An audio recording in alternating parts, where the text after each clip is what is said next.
رمضان رمضان رمضان رمضان رمضان رمضان۔ السلام علیکم ورحمۃ اللہ وبرکاتہ۔ الحمد للہ کفا وسلام علی عبادہ الذین اصطفیٰ، اما بعد فاعوذ باللہ من الشیطان الرجیم، بسم اللہ الرحمن الرحیم۔ شہر رمضان الذی انزل فیہ القرآن ھدی للناس وبینات من الہدی والفرقان، فمن شہد منکم الشہر فلیصمہ، ومن كان مريضا أو على سفر فعدة من أيام أخر، صدق الله مولانا العظيم وصدق رسوله النبي الكريم۔ معزز ناظرین و سامعین، عزیز دوستو، بزرگوں، بھائیوں، میری ماں اور بہنوں، اللہ جل شانہ کا لاکھ لاکھ انعام اور احسان ہے کہ اس نے ہمیں رمضان المبارک کا مہینہ عطا فرمایا ہے۔ اللہ تعالیٰ اس مبارک مہینے کی ہمیں قدردانی نصیب فرمائے۔ محترم ناظرین، میری تقریر کا آج کا عنوان ہے قرآن اور رمضان۔ اللہ جل شانہ نے اس کائنات کے اندر پوری انسانیت کی رہبری اور خاص طور پر ایمان والوں کی رہبری کے لیے قرآن پاک کو نازل فرمایا ہے، اور قرآن اللہ کی وہ کتاب ہے کہ جس کی نسبت قرآن پاک سے ہو جائے وہ قابل احترام ہو جاتا ہے، معزز بن جاتا ہے۔ آپ دیکھیے کہ قرآن پاک کے ساتھ جس کی بھی نسبت ہوئی ہے، ایک کاغذ اگر اس قرآن پاک کے ساتھ لگ جاتا ہے، ایک پٹھا اگر اس کے ساتھ لگ جاتا ہے، ایک کپڑا اس کے ساتھ لگ جاتا ہے، وہ بھی قابل احترام بن جاتا ہے۔ آپ نے دیکھا کہ کپڑا آپ نے 2 میٹر یا 4 میٹر بازار سے، مارکیٹ سے لے کر آئے ہیں، اس میں سے تھوڑا سا کپڑا آپ نے قرآن پاک کی جزدان کی شکل میں بنا دیا۔ یہ جزدان جو ہے کپڑے کا اس قدر قابل احترام ہو گیا کہ اب اسے آپ پھینکتے نہیں ہیں، اس کے اوپر پیر نہیں رکھتے۔ اگر کوئی پھینکنے لگ جائے، اس کی کوئی بے حرمتی کرنے لگ جائے تو آپ برداشت بھی نہیں کرتے۔ کیوں؟ اس لیے کہ اس کپڑے کی نسبت قرآن پاک سے لگ جانے کے بعد یہ جزدان کی شکل اختیار کر لیا ہے اور وہ قابل احترام بن گیا ہے۔ ایک پٹھا جو ہے جلد کی شکل میں قرآن پاک کے اوپر لگا ہوا ہے، وہ پٹھا اگر پھٹ جاتا ہے، کوئی اگر اسے پھینکتا ہے تو آپ اسے برداشت نہیں کرتے۔ ایک کاغذ جس کے اوپر قرآن پاک لکھا ہوا ہے، ایک آیت ہو یا ایک لفظ ہو اس کا، وہ اگر گرا ہوا ہے تو آپ اسے اٹھا لیتے ہیں، چومنے لگ جاتے ہیں۔ کاغذ قابل احترام بنا، جزدان قابل احترام بنی، اور پٹھا قابل احترام بنا اس لیے کہ قرآن پاک کے ساتھ اس کی نسبت ہو گئی۔ آئیے دیکھیے، غور کیجئے، بے شمار مثالیں آپ کو ملے گی۔ یہ مبارک مہینہ بھی صرف اور صرف قابل احترام جو بنا ہے، اس کی اہمیت اور اس کی فضیلت جو کچھ بھی آئی ہوئی ہے، وہ اس مبارک مہینے کے اندر قرآن پاک نازل ہونے کی وجہ سے آئی۔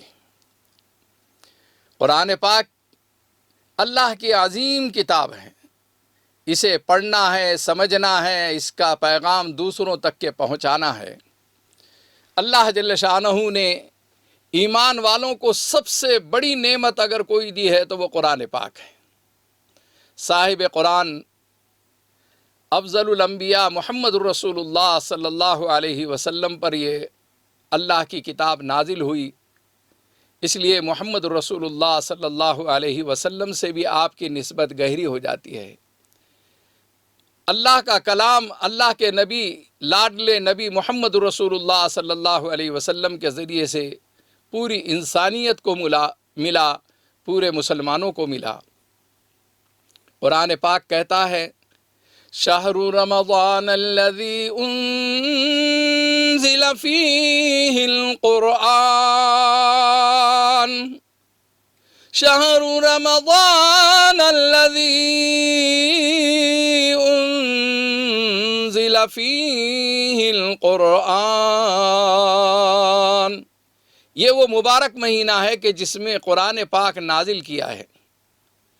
قرآن پاک اللہ نے کیوں نازل کیا؟ اس کا کیا مقصد ہے؟ آگے کے جملے میں فرمایا ھدی للناس وبینات من الھدی والفرقان۔ قرآن پاک کے نازل کرنے کا، قرآن پاک کے بھیجنے کا، قرآن پاک کے عام کرنے کا، قرآن پاک کو دنیا میں بھیجنے کا صرف ایک مقصد ہے کہ ھدی للناس، لوگوں کی ہدایت کے لیے اللہ تعالیٰ نے اسے بھیجا ہے۔ یہاں غور فرمائیے آپ، ھدی للمؤمنین، ھدی للمسلمین نہیں فرمایا، صرف مسلمانوں کی ہدایت کے لیے، صرف ایمان والوں کی ہدایت کے لیے نہیں فرمایا، بلکہ فرمایا ھدی للناس، لوگوں کی ہدایت کے لیے۔ اب ہم جب کہتے ہیں کہ میرا قرآن ہے، میں قرآن پڑھتا ہوں، میرا تعلق قرآن سے ہے، میں قرآن کو ماننے والا ہوں، تو انصاف کے ساتھ کہیے کہ آپ نے انسانوں تک کے اس قرآن کو پہنچایا ہے۔ آپ نے کبھی کسی کو سمجھایا کہ قرآن پاک کے اندر جنت اور جہنم کا تذکرہ ہے؟ آپ نے کبھی کسی کے سامنے تذکرہ کیا کہ قرآن دستور زندگی ہے؟ آپ نے کبھی کسی کے سامنے یہ تذکرہ کیا کہ قرآن پاک کے اندر اللہ جل شانہ نے بے شمار قوموں کے عروج اور زوال کے واقعات لکھے ہیں، بیان کیے ہیں؟ میرے عزیز دوستو، ہم قرآن پاک کو صرف جزدان کے اندر بند کر کے رکھ دیتے ہیں اور مبارک مہینے رمضان میں کھولتے ہیں، گویا صرف ایک مہینہ ہم اس قرآن سے نسبت رکھتے ہیں، اور اس میں کتنے لوگ ہیں جو صرف قرآن پاک کی تلاوت کر لیتے ہیں۔ یقیناً قرآن کا پڑھنا بھی اجر و ثواب ہے، اس کا دیکھنا بھی اجر و ثواب ہے، اس کو سینے سے لگانا بھی، آنکھوں سے لگانا بھی اجر و ثواب ہے۔ قرآن پاک کی سراسی نسبت کسی کو حاصل ہو جائے وہ قابل احترام ہے، لیکن اس قرآن کو ہمیں ترجمے کے ساتھ، مفہوم کے ساتھ پڑھنا چاہیے تھا۔ اس قرآن کے ترجمے اور مفہوم کو سمجھنے کے بعد دوسروں تک کے سمجھانا چاہیے تھا۔ قرآن پاک کی تفسیر پر عبور ہمیں حاصل ہونا چاہیے تھا۔ آج 80-90% مسلمانوں کو پوچھئے کہ قرآن میں کیا لکھا ہے، وہ کہیں گے کسی مولانا صاحب کو جا کر پوچھ لیجئے، ہمیں تو معلوم نہیں ہے، امام صاحب کو پوچھ لیجئے۔ اور ہمارا حال یہ ہے کہ ہم نے ترجمہ اور تفسیر پڑھنے والے اماموں کا بھی انتخاب نہیں کیا۔ ہمیں قرآن پاک سے، درس قرآن سے کوئی مناسبت نہیں ہے۔ اس لیے افسوس ہوتا ہے عزیز دوستو کہ اس مبارک مہینے کے اندر کم سے کم ایک قرآن پاک آپ ترجمے کے ساتھ پڑھیے، تفسیر کے ساتھ پڑھیے، اور چند منتخب صورتوں کو لے کر امت کے سامنے، انسانیت کے سامنے جائیے اور قرآن کا پیغام عام کیجیے۔ تو قرآن پاک کے نازل ہونے کا، نزول کا مقصد ھدی للناس وبینات من الھدی والفرقان فمن شہد منکم الشہر فلیصم۔ بس جس نے، اللہ تعالیٰ نے جس کو یہاں تک کے پہنچایا ہے اس مبارک مہینے کے اندر، اس کے لیے ضروری ہے کہ وہ روزے رکھے۔ رمضان المبارک کا حق یہ ہے کہ قرآن کی تلاوت ہو، قرآن پر غور و فکر ہو، ترجمہ و تفسیر کے ساتھ اس کا حق ادا کیا جائے، اور رمضان المبارک کے اندر روزے رکھے جائیں۔ وَمَنْ كَانَ مَرِيضًا أَوْ عَلَىٰ سَفَرٍ فَعِدَّةٌ مِّنْ أَيَّامٍ أُخَرَ۔ اللہ تعالیٰ کتنے رحمان اور رحیم ہیں، کتنے اپنے بندوں پر رحم فرماتے ہیں۔ اس کی شان رحیمی اور اس کی شان کریمی دیکھیے کہ اللہ تعالیٰ کوئی بیمار ہے، کوئی سفر میں ہے، کوئی عذر میں ہے، اللہ تعالیٰ اس کو چھوٹ دیتے ہیں کہ تم روزے کے بغیر رہ سکتے ہو، اور بعد میں تمہیں قضا کرنا ضروری ہے۔ لیکن میرے عزیز دوستو، صحت مند، تندرست، اچھا آدمی، وہ بھی رمضان کے اندر چند روزے رکھ کر دل کو خوش کر لیتا ہے۔ بعض بیچارے نادان لوگ جو ہے کہتے ہیں کہ اللہ تو نکتے نواز ہے، ہم 3 روزے بھی رکھ لیے تو اللہ تعالیٰ ایک نکتہ لگا دیں گے تو 30 روزے ہو جائیں گے۔ بڑے عجیب نادان قسم کے لوگ ہیں۔ بعض لوگ کہتے ہیں ہم روزہ نہیں رکھ رہے تو کیا ہوا ہے، اللہ تعالیٰ غفور الرحیم ہے۔ نہیں میرے بھائی، یقیناً اللہ غفور الرحیم ہے، لیکن کن کے لیے؟ جو روزہ رکھتے رکھتے اگر ان سے بھول ہو گئی اور چھوٹ گیا کوئی روزہ، سفر کی وجہ سے، کسی اور مرض کی وجہ سے، تو اللہ تعالیٰ شاید اسے معاف کر سکتے ہیں۔ وہ غفور الرحیم ہے بے شک، لیکن قصداً چھوڑنے والے کے لیے اللہ قہار ہے، جبار ہے۔ ان بطش ربک لشدید انہ هو یبدئ ویعید۔ ان بطش ربک لشدید، اللہ کی پکڑ بہت سخت ہے، اس کی پکڑ سے کوئی چھوٹ نہیں سکتا ہے۔ اللہ تعالیٰ دیکھ رہے ہیں ہمیں، ہم رمضان المبارک کے اندر ایسی عبادت کریں، یعبدو کانک ترا، ایسی عبادت کریں گویا آپ اللہ کو دیکھ رہے ہیں یا اللہ آپ کو دیکھ رہا ہے۔ خشوع خضوع والی عبادتیں ہوں، خشوع خضوع والی نماز ہو، خشوع خضوع والی عبادتیں اس لیے ضروری ہے کہ قرآن پاک کے اندر ایک جگہ فرمایا، نمازی تو بہت ہیں لیکن کامیابی کس نمازی کے لیے ہے؟ قد افلح المؤمنون الذين هم في صلاتهم خاشعون۔ قد افلح المؤمنون الذين هم في صلاتهم خاشعون۔ کامیابی ان ایمان والوں کے لیے ہے جو اپنی نمازوں میں خشوع و خضوع پیدا کرتے ہیں۔ خشوع و خضوع پیدا کرنا کیا ہے؟ دل لگانا ہے۔ ایسی نماز پڑھو کہ ادھر ادھر وساوس نہ، ادھر ادھر کے وساوس نہ آئے، ادھر ادھر ذہن نہیں جائے، ادھر ادھر بھٹکنے نہیں پائے۔ ایسی نماز، جاندار نماز، اور جاندار نماز بنتی ہے مبارک مہینے کے اندر، اس لیے کہ اس مبارک مہینے کے اندر اللہ جل شانہ نے ایمان والوں کو ایک خوشخبری یہ بھی سنائی ہے کہ تم اس مبارک مہینے کے اندر رمضان میں اگر نفل پڑھتے ہو تو فرض کے برابر تمہیں اجر و ثواب ہے، اور تم اگر کوئی فرض پڑھتے ہو تو تمہیں 70 فرضوں کے برابر اجر و ثواب اللہ جل شانہ عطا فرمانے والے۔ اندازہ لگائیے کہ یہ نیکیوں کا سیزن ہے، یہ مبارک مہینہ نیکیوں کا سیزن ہے۔ اس قدر جو ہے عبادت ہو، اس قدر نوافل کا اہتمام ہو۔ اللہ چاہتے ہیں، اللہ کو مطلوب اور مقصود وہ بندہ ہے جو نوافل کا اہتمام کرتا ہے، نمازوں کا اہتمام کرتا ہے، روزوں کا اہتمام کرتا ہے، تراویح کا اہتمام کرتا ہے، قرآن پاک کی تلاوت کا حق ادا کرتا ہے۔ عزیز دوستوں اور بزرگوں، اس مبارک مہینے کے اندر اللہ جل شانہ نے ایک نفل کا ثواب فرض کے برابر کیوں دیا؟ اس لیے کہ عام دنوں میں آپ جو ہے کسی وجہ سے اگر نفل چھوڑ دیتے تھے تو اس مبارک مہینے کے اندر اس قدر کثرت نوافل کے عادی بن جاؤ، اس قدر کثرت نوافل کے عادی بن جاؤ کہ تمہیں 11 مہینے میں نفل چھوڑنے کی ہمت بھی نہ ہو۔